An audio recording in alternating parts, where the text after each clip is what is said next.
how come Jesus lived a life unanxious, unworried?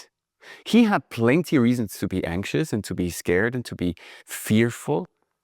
And he somehow wasn't. He was able to face fears even. Well, let's recap yesterday's sermon by Severin, which I thought was brilliant. He talked about Matthew 6, the whole of it. It's a long passage, it's a long chapter, right? And still there was so much in it. Here's how the whole chapter ends. Therefore, do not be anxious about tomorrow, for tomorrow will be anxious for itself. Sufficient for the day is its own trouble. Don't be worried, right? Amen.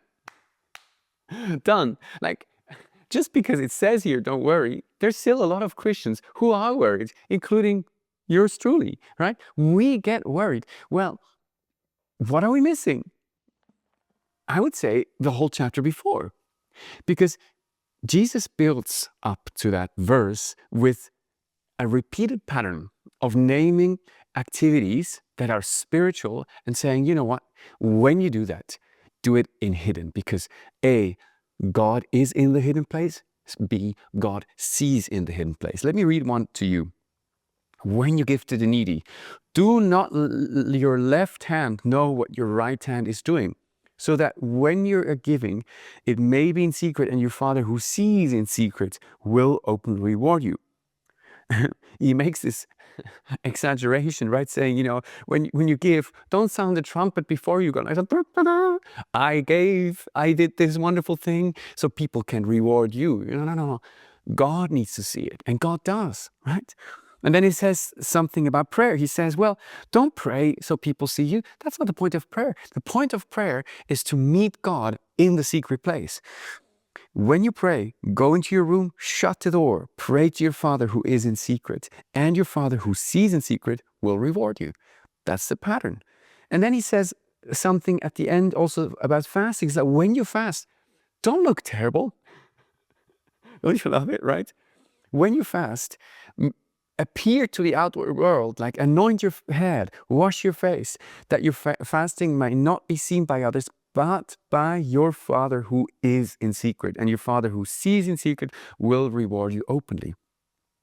So he's building up this case of a lifestyle that is hidden before God, that meets God in the secret place. Now, what's the rhythm for it?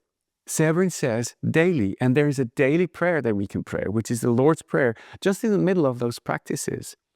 Those practices actually are linked to the hidden aspect of it, right?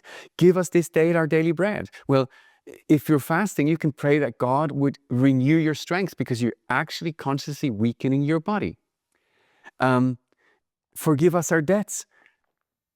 That's a prayer that we don't like to pray, because we're like, maybe we do have some debts to be paid, right? We do have things that are not good and we need forgiveness. So the Lord's Prayer is not a tool. It's actually this amazing link that we can have to God in the secret place.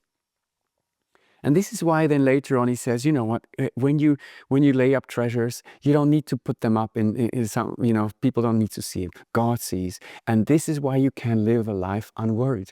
The God who lives in secret and sees in secret knows you intimately and loves you. Jesus was able to sleep through a storm, was able to live through the cross.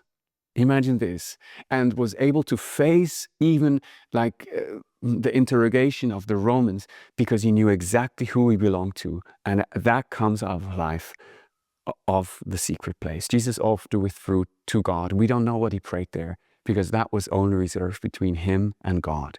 My encouragement to you today is take 15 minutes if you have 15 minutes. Take 30 minutes if you have 13 minutes. Take an hour if you have an hour. And read the Lord's Prayer as a meditation.